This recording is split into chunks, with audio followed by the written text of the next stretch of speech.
Red line Islamabad studio से पाकिस्तान के अंदर चीनी का सर्कस ख़त्म नहीं हो रहा। कुछ अर्सा पहले हुकूमत ने कहा कि हमारे पास चीनी वाफर मिकदार में मौजूद है। उनको जो रिपोर्ट दी गई उसके मुताबिक हम बहुत सारी चीनी बाहर भिजवा सकते हैं और बताया गया कि भिजवाने से कीमतों पर फ़र्क नहीं पड़ेगा। 145 रुपये से ऊपर चीनी नहीं जाएगी।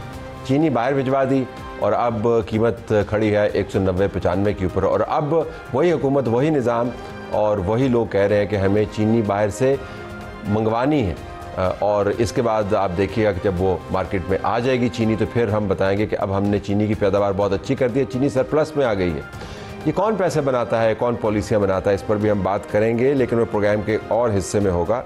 जो हमारी बड़ी स्टोरी है, टॉप स्टोरी है, वो हम डिस्कस करेंगे कि क्या काबीना ने वाक़तन ये फ़ैसला कर लिया है सियासी हुकूमत ने कि इमरान खान के बेटे अगर वो एहतजाज में शिरकत करने के लिए आए तो गिरफ़्तार हो जाएंगे। राना सनाउल्लाह खान जो हमारे साथ मौजूद हैं, वज़ीर-ए-आज़म के बशीर बराए सियासी अवामी अमूर, कल इन्होंने एक इंटरव्यू में बात की और कहा कि ये तरतीब होगी जब आएंगे तो कैसे गिरफ़्तार हो सकते हैं। मुमकिन तौर पर फिर ब्रिटिश हाई कमीशन उनकी गिरफ़्तारी वापस लेगा, फिर उनको बाहर भिजवा दिया जाएगा। तो क्या ये पॉलिसी है या नहीं है? और अभी JUI के सरबराह से भी इनकी मुलाकात हुई है, उस पर भी इनसे बात करेंगे। राना साहब बहुत शुक्रिया।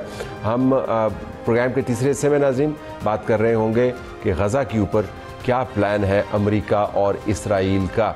तमाम गज़ा के लोगों को निकाल बाहर करने का, दरबदर करने का प्लान है और कहते हैं कि हम ला रहे हैं। डॉक्टर कामरान बुखारी हमें जो अमेरिका से। राना साहब कैसी आपकी मुलाकात रही मौलाना से? बड़ी ठीक रही। आज सुबह मौलाना असद महमूद साहब ने प्राइम मिनिस्टर से मुलाकात की थी और मौलाना को कोई पैगाम पहुंचाया था उनको, तो उस सिलसिले में फिर मैं, ये तो मिजाज पुरसी के लिए नहीं था। मैं और अमीर मुकाम साहब नहीं, मिजाज पुरसी के लिए अमूमन आप यही कहते हैं कि जब बीमार है तो आप ये मिजाज पुरसी नहीं। तो ये किस पुरसी के लिए था? ये एक तो सेनेट की कुर्सी, एक तो KPK में सेनेट का इलेक्शन हो रहा है और बाकी दीगर मामलात भी हैं। आपको वैसे उनके ऊपर भी उनसे रहनुमाई हासिल की है, तो वो तो खैर एहतजाजी मोड में है। तो सेनेट के वाक़तन इतने अहम हैं आपके लिए इंतखाबात KP में? नहीं, देखिए 11 सीट्स होंगी तो अहमियत तो है, क्योंकि जो नंबर सेनेट में मौजूद है वो गवर्नमेंट की कोशिश है कि वो बेहतर से बेहतर हो। लेकिन उनकी कोशिश है कि उनका बंदा आए।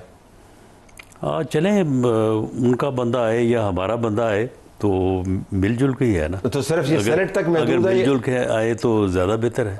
ये सिर्फ सेनेट तक ही महदूद होगा या बाकी मामलात भी तय कर रहे हैं? नहीं, हमने तो हर मामले में जो है वो मौलाना से जो है वो रहनुमाई लेते रहते हैं, उनके साथ डिस्कशन रहती है। मौलाना भले वो एहतजाज के मूड में हो या नाराज़ हो, लेकिन वो एक पॉलिटिकल लीडर हैं। वो हमेशा डायलॉग और नेगोशिएशन जो है वो उसको जारी रखते हैं। तो बड़ी अच्छी मुस्बत बासमर मीटिंग है जिसके असरात हमें कुछ अर्से में नजर आए इंशाल्लाह। ये आपने जो कल बयान दिया है उसमें ये कोई पॉलिसी का भी आपने बयान दिया है कि हुकूमत ने तय कर लिया है कि इमरान खान की औलाद अगर आए तो गिरफ्तार हो जाए? इसमें इमरान खान साहब के बेटों की बात या औलाद की बात नहीं है। ये तय है कि अगर इस वक्त PTI या कोई भी जो है वो पॉलिटिकल पार्टी जो है वो दानिस्ता तौर पे मुल्क को एजिटेशन के ज़रिए से अदम इस्तेहकाम करने और इस वक्त जो पाकिस्तान को एक अपॉर्चुनिटी यानी इंडिया से जंग की जो है वो फतेह के बाद और उसके बाद इकॉनमी का जो रिवाइवल हुआ है, उसके बाद जो एक अपॉर्चुनिटी है कि इसमें पाकिस्तान जो है वो खुशहाली की तरफ और इकनॉमिक रिवाइवल की तरफ आगे बढ़ सकता है, उससे रोकने के लिए जो भी ऐसी कोशिश होगी कि मुल्क में लॉ एंड ऑर्डर की सूरत हाल पैदा की जाए, अदम इस्तेहकाम पैदा किया जाए, तो उसको बिल्कुल रोका जाएगा। और जो लोग पैदा करने की कोशिश करेंगे उनको फिर गिरफ्तारी किया जाएगा। दो लड़के उन्होंने आके ये काम करने, इतने बड़े बड़े काम नहीं तो और किस पक्ष की सलाहियत भी कोई चीज़ होती है राना साहब? तो उनमें क्या सलाहियत है जी? नहीं, आप मुझे बताएंगे ना वो इधर किसी को जानते हैं, वही तो मैं कह रहा हूँ। वो तो सिर्फ ये है कि इमरान खान साहब के बेटे हैं और इमरान खान साहब की जो पार्टी है वो क्राउड को पुल करने, लोगों को इश्तियाल दिलाने और कोई वायलेंस क्रिएट करने के लिए उनको जो है वो इस्तेमाल करना चाहेगी, जो कि मैं समझता हूँ कि उनके लिए भी दुरुस्त नहीं होगा। उनको भी इससे महफूज किया जाना चाहिए, और इनके लिए भी ये कोई एक अच्छा इकदाम नहीं होगा अगर ये करने जा रहे हैं। अगर ये वैसे ही अफवाह है या सिर्फ खबरों की हद तक बात है तो और बात वही मैं कहने लगा था कि हमने वैसे ईद से पहले सवैयाँ पकानी शुरू कर दी हैं, अभी पता नहीं उन्होंने आना है नहीं आना है। उन्होंने कहा है, ये मैंने सलमान अकरम राजा साहब को खुद सुना है, उन्होंने ये बात कही है। तो सलमान अकरम राजा की वैसे आपको कितनी बातों में यकीन नहीं, तो नहीं, उन्होंने ये कहा कि वो उनका हक है कि वो आएँ और आके एहतजाजी तहरीक को लीड करें। अच्छा, वो ज़ाहिर है दोहरी शहरियत होगी या सिर्फ ब्रिटिश नेशनल? नहीं, मेरा तो ख्याल है कि वो ब्रिटिश नेशनल है। तो कोई गैर मुल्की आके पाकिस्तान में ऐसा काम कर सकता है? नहीं कर सकता, मौलाना ताहिर कादरी के अलावा। बल्कि उसे नहीं करना चाहिए, और मौलाना ताहिर कादरी साहब को भी नहीं करना चाहिए था। हाँ। लेकिन उस वक्त हालात कुछ लेकिन उन्होंने जो है वो बहरहाल किया। लेकिन ये है कि अगर कोई जो ख़ास तौर पे जो यूरोपीय ममालिक के नेशनल हैं, वो अगर यहाँ पे आगे कुछ करते हैं तो वो ख़ुद भी इस बात का बड़ा ख्याल रखते हैं, और अगर उनके ख़िलाफ़ कोई यहाँ पे कोई तदीबी कार्रवाई हो तो उसमें भी उनका बड़ा कंसर्न होता है। तो इसलिए मेरा नहीं ख्याल कि उनको यानी हुकूमत बरतानिया जो है वो भी इस बात की इजाज़त देगी कि आप जाएं और वहाँ पे जाके लॉ एंड ऑर्डर की सूरत हाल पैदा करें। पहले तो उनको अपनी वालदा से इजाज़त लेनी होगी ना, क्योंकि वो बड़ी कंसर्न है इनका सोशल मीडिया पर अकाउंट भी ना हो और महदूद इनकी एक्टिविटीज़ हों। लेकिन ये अब ये तयशुदा है कि अगर उनके आने से कहीं पर कोई चिंगारी निकलने का इम्कान हुआ, कोई हंगामा होने का इम्कान हुआ, तो वो धर लिए जाएंगे। और नहीं, देखें, बात ये है कि PTI ने आज तक जितने भी एहतजाज किए हैं, आप 2014 में जब इन्होंने इस्लामाबाद की तरफ पुरअमन लॉन्ग मार्च किया था और पुरअमन जो है वो यहाँ पे इस्लामाबाद पे एहतजाज था, तो क्या वो पुरअमन था? उसके बाद 25 मई 2022 को इस्लामाबाद आए थे पुरअमन, तो वो पुरअमन था। ये 24 और 26 नवंबर को पुरअमन था, 9 मई पुरअमन था। पुरअमन एहतजाज को वो जानते ही नहीं है, कहते ज़रूर है कि पुरअमन होगा, लेकिन करते वो वायलेंस है। तो अब तो खैर वो जो बातचीत की बात चली थी अब वो भी ज़मीं बुर्द हो गया, आपने देखा होगा। अब तो बात ख़त्म ही होगी ना। बात सिर्फ इतनी ही चली कि हमारी तरफ से बार बार उनको ऑफ़र किया गया। पिछले 1.5 माह में वज़ीर आज़म मियाँ शहबाज शरीफ साहब ने कोई मैसेज नहीं भेजा, कोई प्रेस स्टेटमेंट नहीं दी, या कोई जो है वो ख़बर नहीं दी।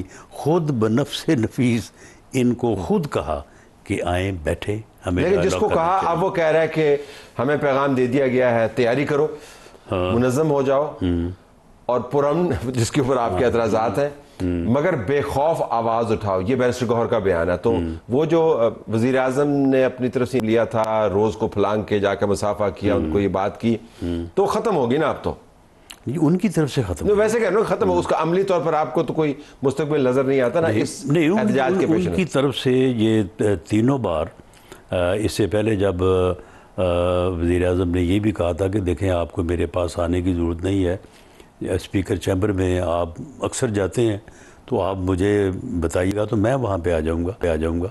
तो उसका भी उन्होंने कोई मुस्बत जवाब नहीं दिया था। यानी वो बेल तो है, मंडे तो बाद में चढ़ना है, तो वो तो बस फली फूली भी नहीं, वहीं पे ख़त्म होगी। अब ये बताइएगा कि पंजाब के अंदर उनकी जो क़यादत का वहाँ पर कैद है, उसकी तरफ से जो ख़त आया, बाज़ लोगों का ख्याल है कि उस क़यादत के साथ आपके, यानी आपसे मुराद ज़ाती तौर पर नहीं, बड़े राब्ते हैं गहरे, और उनको काफ़ी सहूलियात मुहैया हैं। अगर आप कोट लखपत और अडियाला जेल का करें माहौल का, तो बहुत फ़र्क नज़र आता है। वो वाक़तन सही सहूलत में है, लोग भी मिलते हैं, ब्यूरोक्रेट्स भी जाके उनसे मिलते हैं। और इमरान खान कह रहा है जी कि मुझे रोज़ाना 22 घंटे 6x8 के सेल में बंद रखा जाता है। ये वाक़तन हो रहा है? नहीं, देखें, ये बात इनकी भी दुरुस्त नहीं है। इमरान खान साहब की 6x8 की, हाँ, ये 6x8 है, 22 घंटे बंद रखने वाले में नहीं, वो पूरा एक जो वो एक मैनुअल है, यानी है वो अहाता, वो उसमें इनका वो जिम भी है, जो जिस कमरे में ये रहते हैं वो भी है। तो ये बात इनकी भी दुरुस्त नहीं है। बाकी देखें तलत साहब, जेल में सहूलतें जो हैं ये बस ऐसे ही करने की बात होती है। जेल कैद का नाम है, जो आदमी कैद है वो तो कैद है। ठीक। हाँ, तो इसलिए सहूलत से बस जेल तो जेल है। ठीक।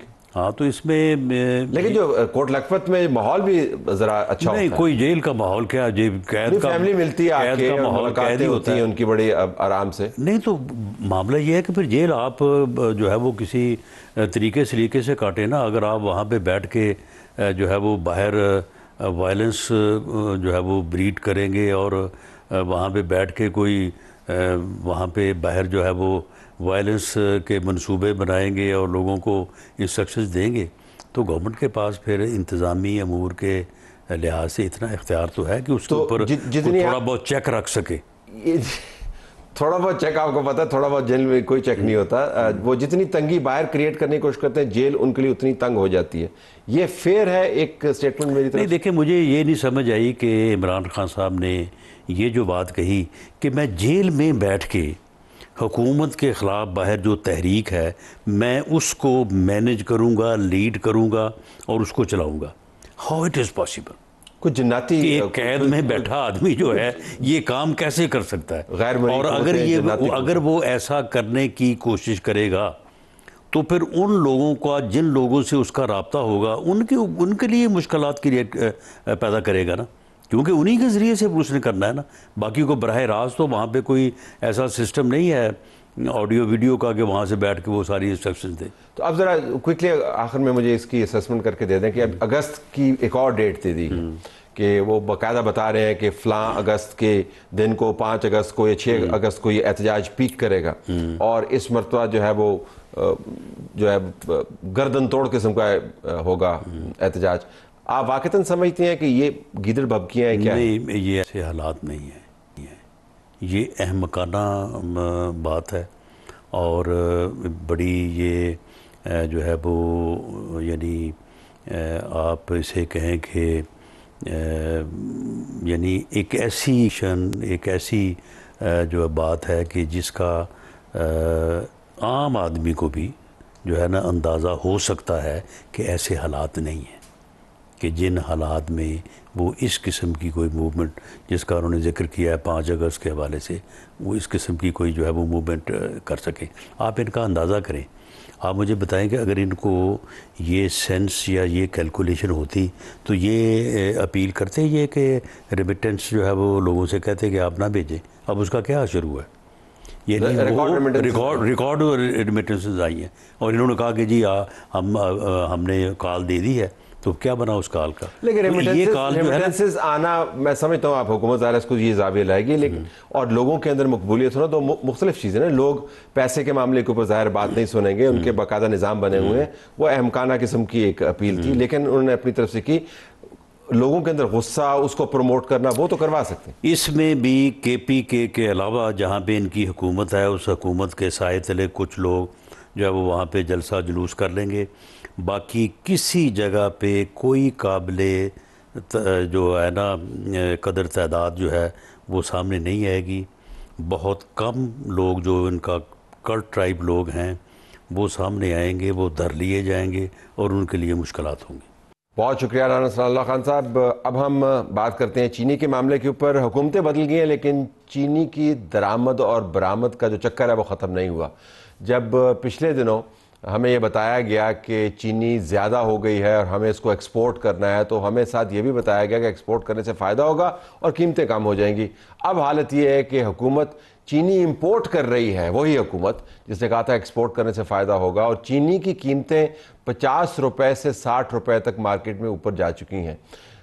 एक्सपोर्ट करने से कम होती हैं, इंपोर्ट करने से कम होती है। अगर नहीं कम होती तो पैसा कौन बना रहा है इस एक्सपोर्ट और इंपोर्ट के चक्कर में?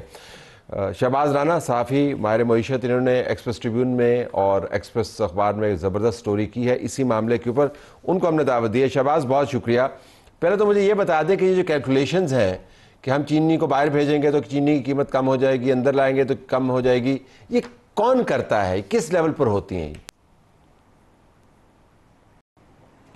जी बिस्मिल्लाहिर्रहमानिर्रहीम, बहुत शुक्रिया तला साहब आपका। ये कैलकुलेशन वही लोग करते हैं जो मेन स्टेक होल्डर्स, और मेन स्टेक होल्डर्स जो हैं वो शुगर मिलर्स हैं, जिनकी रिप्रेजेंटेशन बॉडी जो है वो पाकिस्तान शुगर मिल्स एसोसिएशन है, वो हर जगह अपना जो रोल है वो प्ले कर रहे होते हैं। चाहे वो शुगर एडवाइजरी बोर्ड है, वहाँ पे वो बैठे हुए हैं।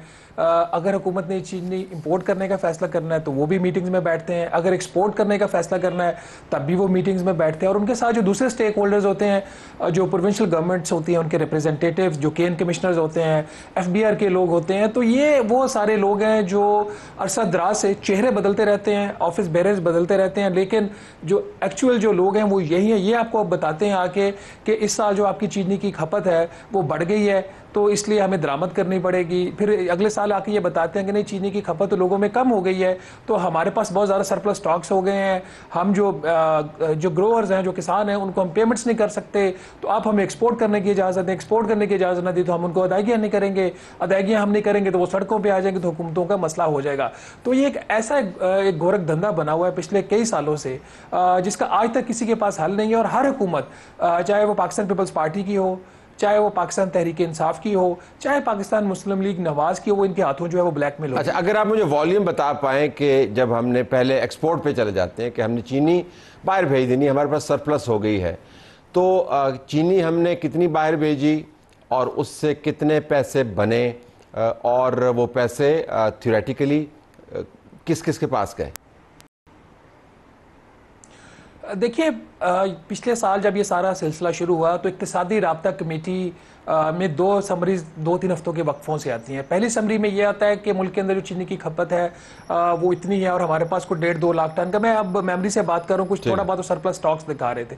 फिर वो खपत जो होती है कंट्री की, उसको रिवाइज किया जाता है, एक नई समरी उसी सेक्रेटरी के साइन से ECC के पास आती है। चंद दिनों के बाद उसमें जो कंजम्पशन है उसको जो है वो कम दिखा दिया जाता है और जो सरप्लस है मुल्क के अंदर स्टॉक्स का वो बढ़ा दिया जाता है। कहा जाता था उस वक्त, चंद माह पहले की बात है, कि 14 लाख मैट्रिक टन जो चीनी मुल्क के अंदर सरप्लस है, हम इसको बरामद करेंगे। तो बरामद करने का फैसला हुआ 7,65,000 मैट्रिक टन का। ये जो अदाद-ओ-शुमार है ये मेरे नहीं है, PBS की वेबसाइट पे जाइए, pbs.gov.pk, वहां पे पड़े हुए हैं। जुलाई से मई का जो अरसा था, जुलाई 2024 से मई 2025 तक 114 अरब रुपए की जो चीनी है वो बरामद हुई है। और उसकी बरामद से जो पैसा है, ऑफ कोर्स जो शुगर मिले हैं जो हर सूबे के अंदर है, उनको जो कोटा बाकायदा अलॉट किया गया।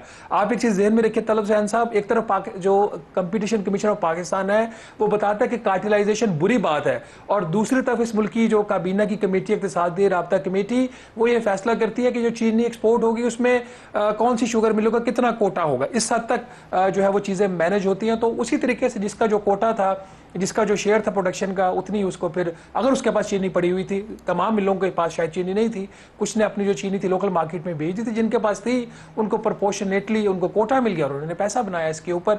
और एक्सपोर्ट के ऊपर भी पैसा बनाया। जो चीज़ इसके अंदर इंपॉर्टेंट है वो ये है कि जब चीनी बरामद करने का फैसला नहीं हुआ था तो चीनी की कीमतें 125 रुपए से लेके 138 रुपए फी किलो तक मिलती थी। हुकूमत ने कैप लगाया था कि 145 रुपए फी किलो से ऊपर कीमतें नहीं जाएंगी।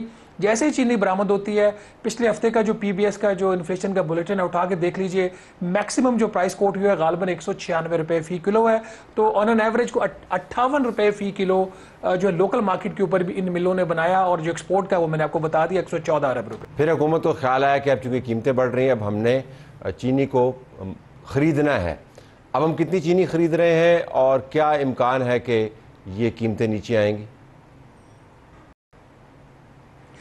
देखिए, ये अगेन एक इंटरेस्टिंग स्टोरी है कि अब हमने चीनी खरीदनी है, अब हमारा जो है वो शॉर्टेज आ गई है। वही लोग जो कल बता रहे थे सरप्लस है वो दोबारा जाते हैं हुकूमत के पास, और वही हुकूमत होती है, वही चेहरा नहीं बदला पिछले चंद माह में। प्राइम मिनिस्टर से लेके नीचे deputy prime minister, finance minister, industry minister, food minister, सारे वही लोग हैं बाय एंड लार्ज जो करता धरता है। तो अब हुकूमत के पास जाते हैं जी कि ये देखिए सूरत हाल पैदा होगी। हुकूमत एस्टिमेट करती है कि चूंकि इस दफ़ा जो पैदावार थी वो कम हो गई है, जो क्लाइमेट चेंज है उसकी वजह से गन्ना की जो उसकी प्रोडक्शन का जो कल्टीवेशन कर रही है वो तो बड़ा है, लेकिन चीनी की पैदावार क्लाइमेट की वजह से 10 लाख कम हुई। तो अब हमारी जो शॉर्टेज है तो उसको पूरा करने के लिए फैसला ये होता है कि 5 लाख मेट्रिक टन जो चीनी है वो दरामद की जाएगी। दरामद शायद इतना मसला ना होता।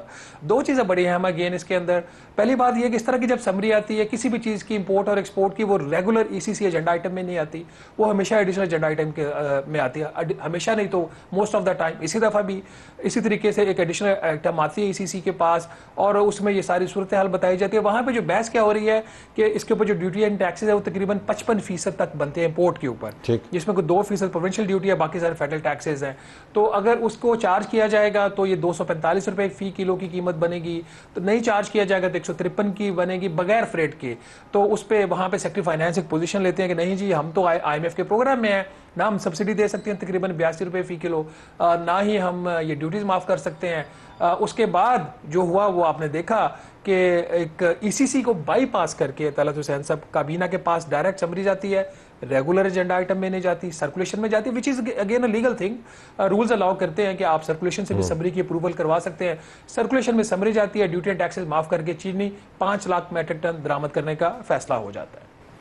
हकायक खौफनाक है, इसमें हम क्या इजाफा करें? प्रोग्राम हमारा जारी है।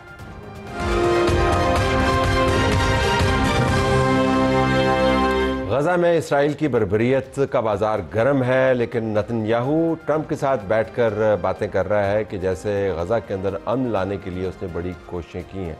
ट्रंप का कहना भी ये है कि हम नेतन्याहू से तवक्को करते हैं कि गजा के अंदर जंग बंद हो और एक मुस्तकिल अमन हो, लेकिन साथ साथ मुझे भी कहता है कि मुझे नहीं पता कि गजा के लोग कहाँ पर जाएंगे। कभी बात की जाती है कि वो हमसाया ममालिक के अंदर डिस्पर्स कर दिए जाएं, कभी कहा जाता है कि यहाँ से निकाल के ज़मीन का कोई और खूबसूरत सा टुकड़ा उनको दे दिया जाए।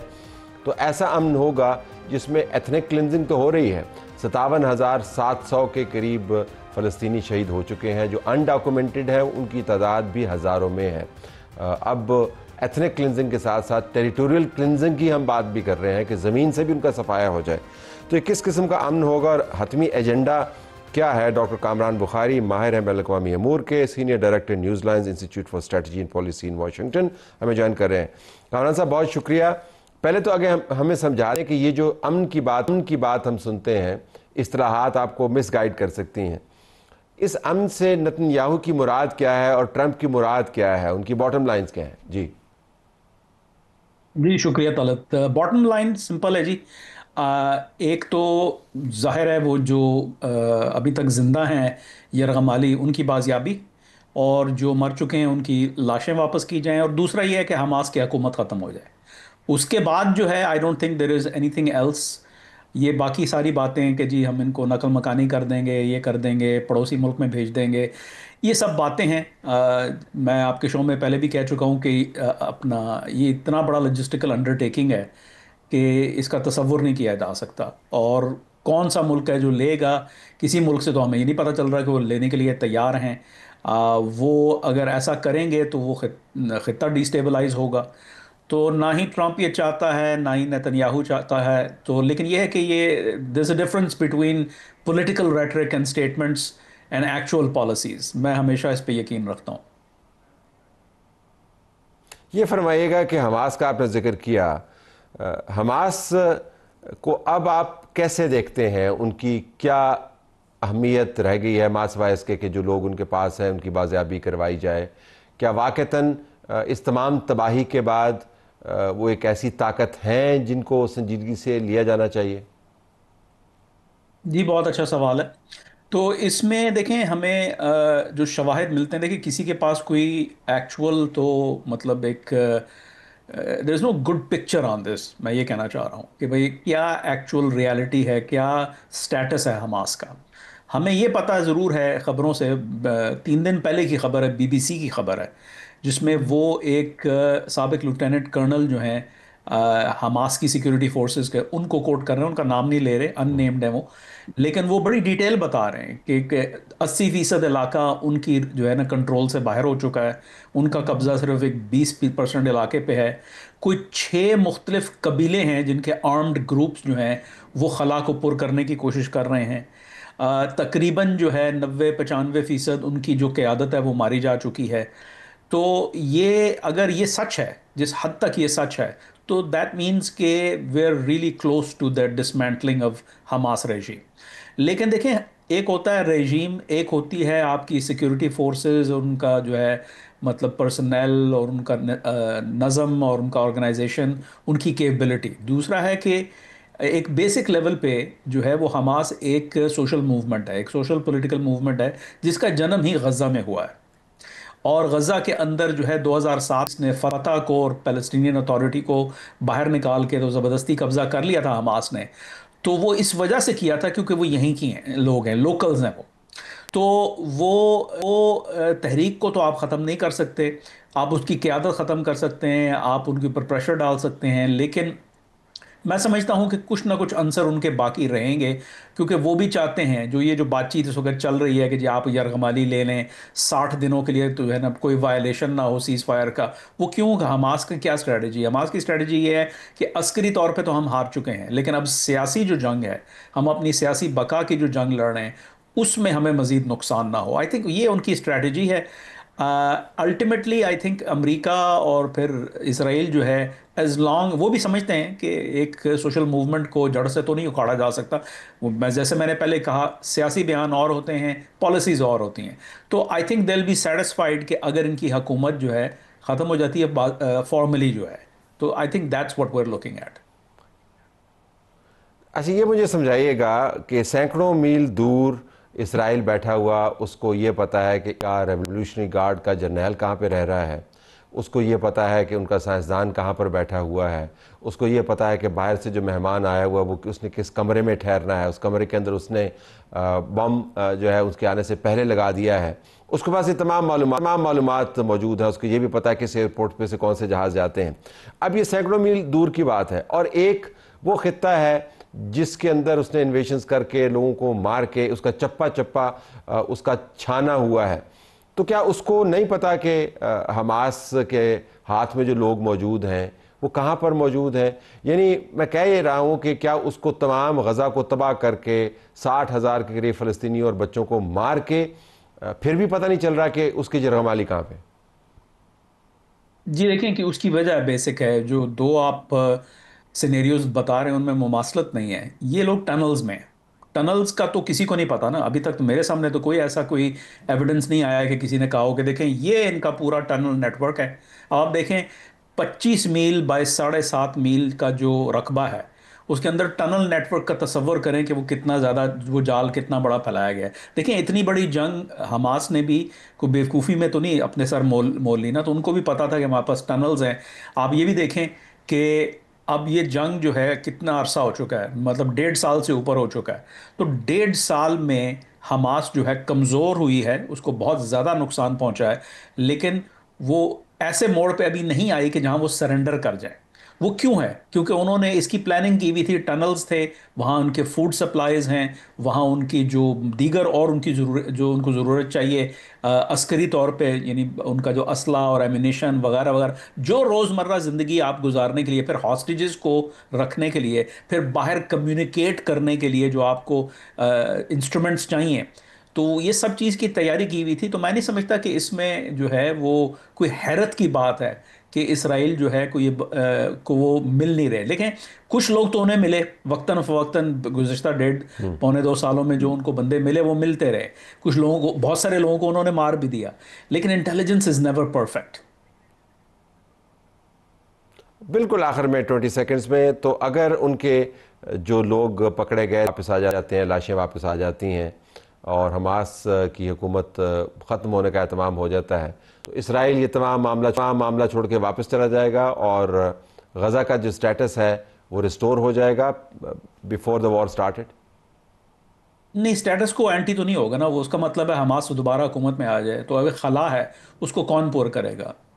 आई थिंक जो है इनिशियली जो है आईडीएफ की जो है वो एक टेम्प्रेरी जो है वो सिक्योरिटी पोजीशन ऑक्यूपेशन होगी कि हाँ भाई वो सिक्योरिटी का चार्ज संभालें, लेकिन अल्टीमेटली ट्रंप इंतज़ामिया ये चाहती है कि सऊदी अरब लीड ले, और सऊदी अरब अकेले तो नहीं करेगा, उसमें फिर तुर्की, पाकिस्तान, इजिप्ट, जॉर्डन वगैरह सबको मिलके को फार्मूला बनाना होगा, because the US does not want to do the heavy lifting here, और इसराइल की ऑक्यूपेशन भी कोई नहीं चाहता, तो फिर रह कौन गया?